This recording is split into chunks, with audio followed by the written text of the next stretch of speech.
상가 투자, 이것만은 알아두자. 주택시장 침체가 계속되면서 틈새 시장으로 상가에 대한 관심이 높아지고 있다. 특히 상가는 종합부동산세 합산과세 대상에서 제외돼 향후 투자 수요가 더욱 몰릴 것으로 예상된다. 하지만 상가 투자는 아파트 투자와는 다른 점이 많아 꼼꼼히 살펴보고 투자해야 한다고 전문가들은 조언하고 있다. 상가에 투자하기 앞서 기본적으로 알아둬야 할 사항을 소개한다. 등기 분양과 임대 분양. 상가 분양은 크게 등기 분양과 임대 분양으로 나뉜다.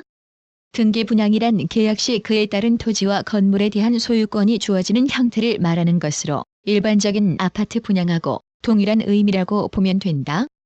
주로 단지 내 상가와 근린 상가가 이런 방식으로 분양된다. 분양가의 5.8%에 해당하는 취등록세를 부담해야 하지만 매매나 임대 등 재산권 행사가 가능하고 오랫동안 한자리에서 장사를 하기에 안정적이다. 반면 임대 분양은 상가에 대한 사용권만 받는 것으로 보증금을 주고 일정 기간 사용할 수 있는 권리를 취득하게 된다. 물론 재임대할 수도 있다. 대형 쇼핑몰 분양에 주로 사용되며 상가를 소유한 회사가 직접 상권 활성화를 위해 힘쓴다는 점이 유리하다. 분양 형태. 분양 형태에 따라 구좌 분양, 구분 등기 분양, 지분 분양 등으로 나뉜다. 구좌 분양이란 분양 건물의 분양 점포의 크기와 모양이 거의 동일한 상가에서 사용된다. 구체적인 점포 호수를 사전에 구분하지 않은 채 분양한 뒤 입점을 앞두고 점포 위치를 선정한다. 쇼핑몰 분양에서 주로 사용된다. 구분 등기 분양은 면적과 분양가가 점포마다 다를 경우 개별 점포별로 분양하는 방식으로 주상복합 상가나 근린 상가, 단지 내 상가 등을 분양할 때 많이 사용된다. 지분 분양은 일종의 사설 펀드 형식으로 쇼핑몰에 지분을 일정 정도 매입한 뒤 추후 이익이 남으면 배당을 받는 방식이다. 지분을 팔고자 할 때 거래가 잘 이루어지지 않아 요즘은 거의 이 방식으로 분양하는 상가가 없다. 분양 방식. 분양 방식에 따라 선착순 수의 계약, 추첨, 공개 경쟁 입찰 방식 등 세 가지로 나눠 볼 수 있다. 선착순 수의 계약이란 먼저 계약하는 순서대로 원하는 점포를 선택하도록 분양하는 방식으로 대형 쇼핑몰 분양에 많이 사용된다.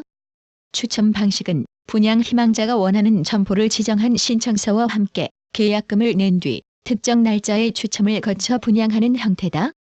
공개 경쟁 입찰 방식은 감정평가액을 기준으로 해당 물건의 내정가를 미리 정한 뒤 분양 공고를 내고 분양 희망자 중 가장 높은 가격을 쓴 사람에게 분양하는 방식이다. 일반적으로 단지 내 상가 분양에 많이 사용된다. 상가별 투자법.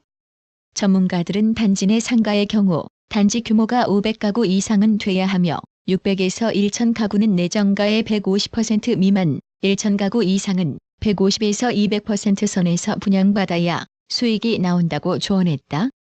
근린 상가는 역세권이나 큰 길 주변에 투자해야 하며 주변에 대형 상가가 없는지도 확인해야 한다.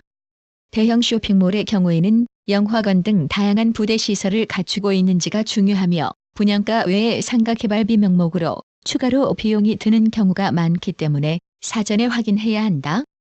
상가 개발비란 시설비나 홍보비, 인테리어비 등 추가로 들어가는 비용을 말하며 일반적으로 분양가의 10에서 30%에 이른다.